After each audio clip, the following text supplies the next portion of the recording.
ଏମିତି ଇଏ କାମ କଲାନି। ଏଟା ହଉଛି ଇନ୍ଦ୍ରମହଲ। ଇଏ ତ ବଡ ଭଉଣୀର ଶାଶୁ ଘର। ଏଠି ହୁସିଆର ହେଇକି ଚଳ।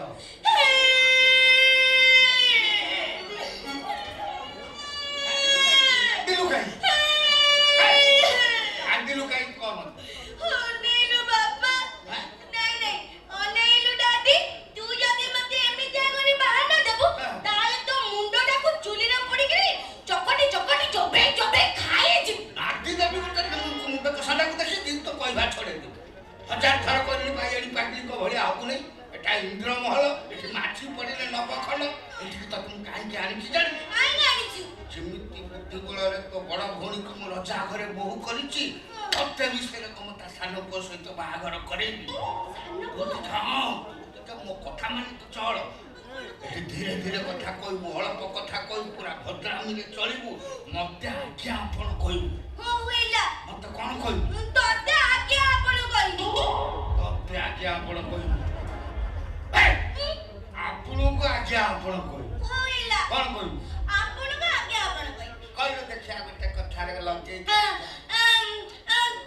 ଡାଡି ଆଜ୍ଞା ଆପଣ ତୁ ଠିଆ ହେଇଛୁ କାହିଁକି? ଭିତରକୁ ଚାଲେ। ଆଜ୍ଞା ଆପଣ ତୁ ଠିଆ ହେଇଛୁ କାହିଁକି? ଆଜ୍ଞା ଆପଣ ଠିଆ ହେଇଛନ୍ତି କାହିଁକି କହିଲୁ? ଡାଡି ଆଜ୍ଞା ଆପଣ ଠିଆ ହେଇଛନ୍ତି କାହିଁକି କହିଲୁ ମତେ? ଖେଳୁଛୁ କି ମୋ ସହିତ? ତୁ ବା କହିଲୁ କହିବୁ। ଆଜ୍ଞା ଆପଣ ଠିଆ ହେଇଛନ୍ତି କାହିଁକି ଭିତରକୁ ଚାଲନ୍ତୁ ଏକାଥରେ କହ।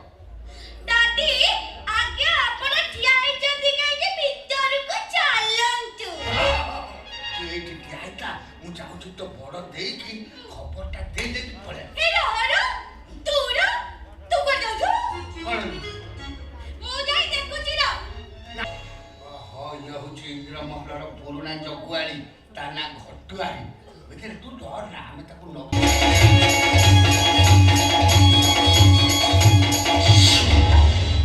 ଈଶ୍ୱର ମତେ ମଣିଷ ଜନ୍ମରୁ ପରିକା ଈଶ୍ୱର ମତେ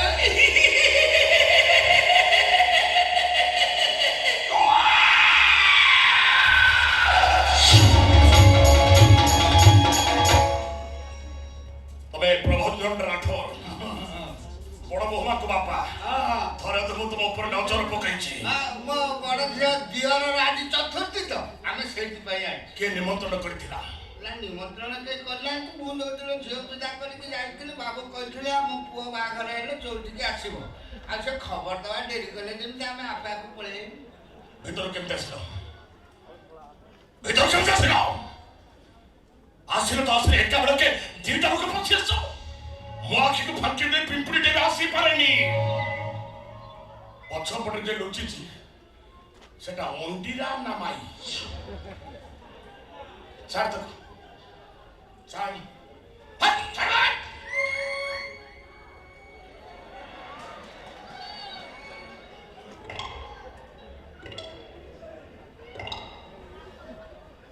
ସୁନ୍ଦରୀ ଈଶ୍ୱର ମତେ ମଣିଷ ଜନ୍ମରୁ ପାରି କର। ଈଶ୍ୱର ମତେ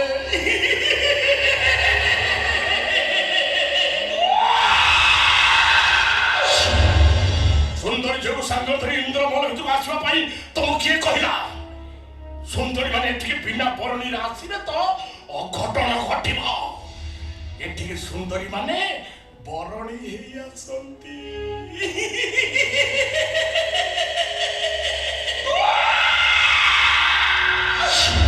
ଚାରିଆଡେ ମେଘନାଥ ପାଚେରୀ, ମଝିରେ ଇନ୍ଦ୍ରମହଲ। ପବନ ଆସିଲେ ପଚାରି ଆସେ, ଫୁଲ ଫୁଟିଲେ ପଚାରି ଫୁଟେ। ଚନ୍ଦ୍ର ତାରା ନିଜ ଇଚ୍ଛାରେ ଏ ଆକାଶରେ ଦେଖା ଦିଅନ୍ତିନି।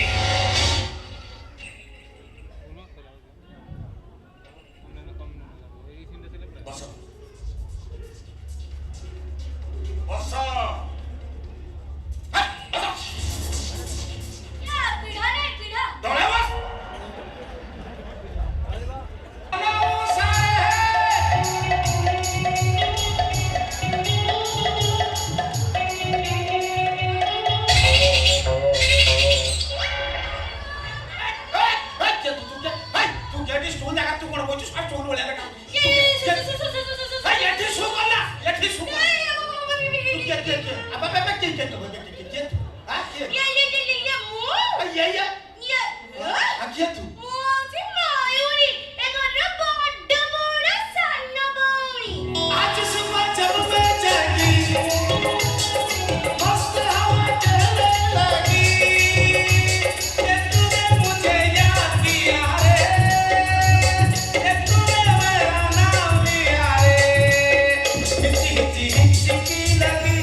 ବିବେକାନନ୍ଦଙ୍କର ଯାହା ଫାଟିଥିଲା ମୋର ସେ ଫାଟିଛି ନା କୌଣସି ପ୍ରକାର ତୁ ବାହା କରୁ ଯଦି ବାହା ଗୋଟେ କାଲି ଅପରଚୁନିଟି ଝିଅ ବାହା କିନ୍ତୁ ମୋର ଗୋରା ଝିଅ ବାହା ହେବାକୁ ଭାରି ଆଗ୍ରହ ବିଶେଷ କରି ତମର ବେଳେ ପିଷ୍ଟ ଯଦି ହୁଅନ୍ତା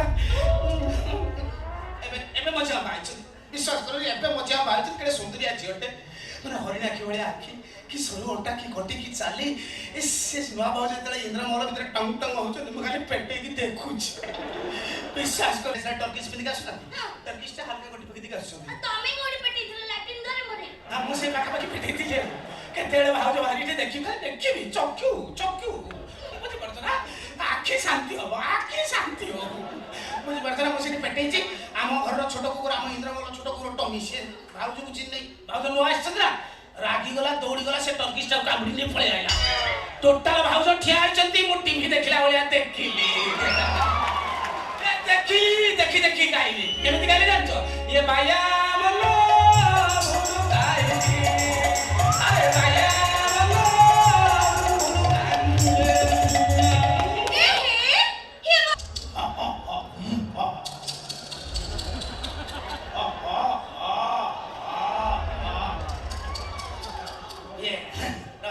ସେମିତି ହନା ମୁଁ ତ ଦାନ୍ତ ଦେଖୁନି ସେମିତି ହନା ଶୁଣ ସର୍ବନାଶୀ ହେଲେ ଘଟୁଆରୀ ସବୁ କଥାର ମୁକ ସାକ୍ଷୀ